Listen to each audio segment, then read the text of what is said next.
All right, guys, we're reading The Exiled Prince, and we are now up to chapter 11, Unconquerable Babylon Conquered. On the marble floor of the great banquet hall, Belshazzar, king of Babylon, lay in a pool of blood, slain by a Mede's silver-shafted sword. Above his body, etched in the plaster of the wall, were the words written by the finger of God: weighed in the balance, found wanting. The soldiers of Darius the Mede swept through the littered hall, saving those who surrendered, killing those who resisted. They stopped suddenly before a tall, noble figure who stood quietly surveying the scene. He was draped in a robe of scarlet, with a costly chain of gold around his neck. He had told Belshazzar to keep his gifts. What good was a gold chain of authority when the king who gave it would be dead before the night was over?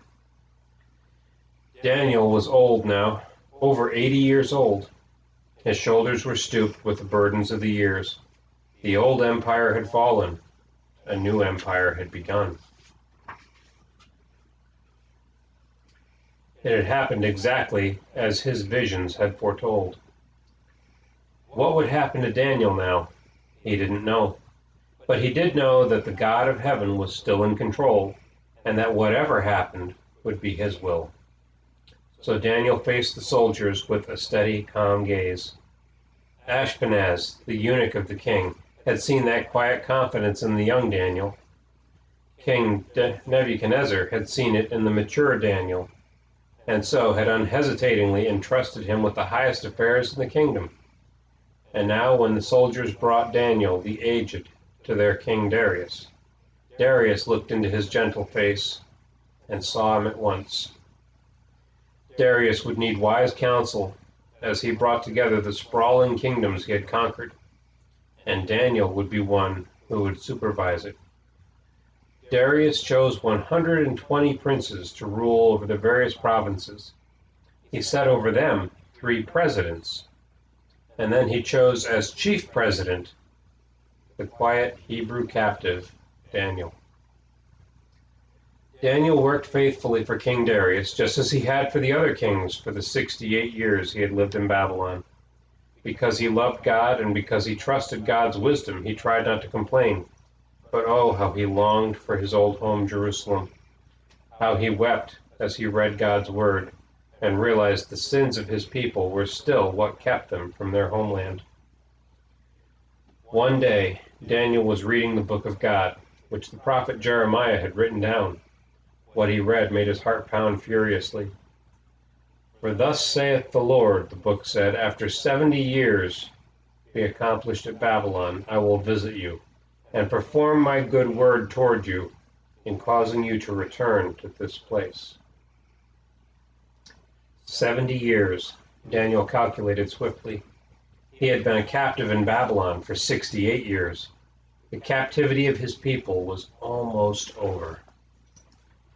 Daniel dropped to his knees and began to weep and to pray and to confess his sins and the sins of his people. How long he prayed, he didn't know. He didn't eat, he didn't work, he just prayed. In the evening, as the sun was setting, he felt a touch on his shoulder, and he looked up, and it was the angel Gabriel.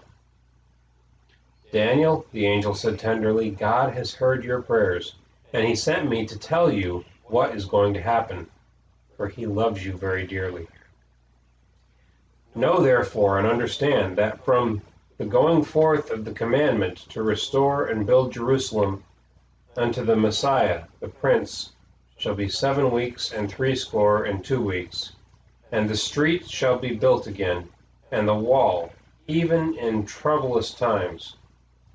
And after 62 weeks shall Messiah be cut off, but not for himself. And the people of the prince that shall come shall destroy the city, and the sanctuary, and the end thereof shall be with a flood.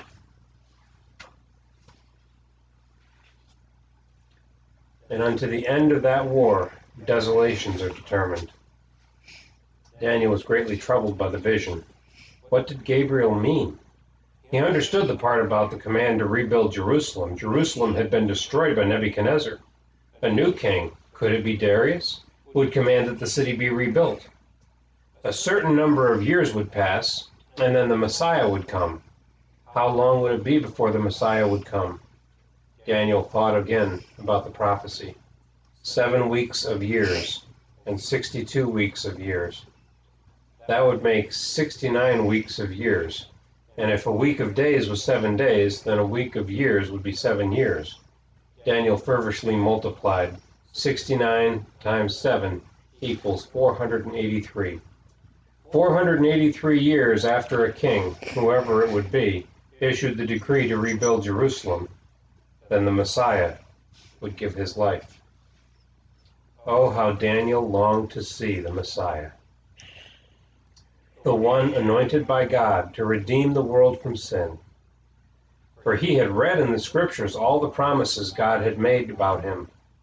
In the book of Genesis, God had promised the Redeemer would come forth through the seed of a woman. In Deuteronomy, he had promised a prophet from among the brethren. But like Moses, Daniel didn't understand how it would all work, but he knew that he would know the Messiah so his sins could be forgiven. Daniel was very burdened about his sins, no matter how hard he tried, for he did try very hard. He often failed God. He knew that God hated sin, that he could not excuse it, that it had to be punished. And he knew that just trying to do the right thing didn't wipe out all of the bad things. Daniel knew he could never make himself pure enough to enter God's holy heaven. So Daniel's heart leaped with joy when he understood that the Messiah would be cut off, destroyed, not for himself, but for the sins of the people. The Messiah, who would come in a far-off distant time, would pay for the sins that Daniel could not pay for. The rest of the prophecy he couldn't understand, for that much he understood and took by faith. For understanding about the rest of the prophecy, Daniel continued to pray. Many times a day, when he passed the open window of his apartment, which faced west toward where Jerusalem lay and across the desert, Daniel would drop to his knees in prayer. Meanwhile, he was a faithful and loyal servant and advisor to King Darius. Because God was with him, everything Daniel did seemed to prosper. He was kind, but he was also wise. King Darius found that he could entrust his entire kingdom to Daniel. He announced his plans. "We can't let the king give the kingdom to Daniel," one prince complained. "Right, we've got to stop him. We deserve to be the king's advisors, not that guy who prays all the time." "All right, so we'll stop him, but how?" "Let's watch every move he makes. Surely he'll slip. We'll catch him doing something wrong." Daniel's enemies watched his every move with narrowed eyes, waiting to pounce on his first mistake. But Daniel didn't slip. God helped him to be wise. "This guy never does anything wrong," a prince pouted. "No, never," another agreed. "We may as well give up.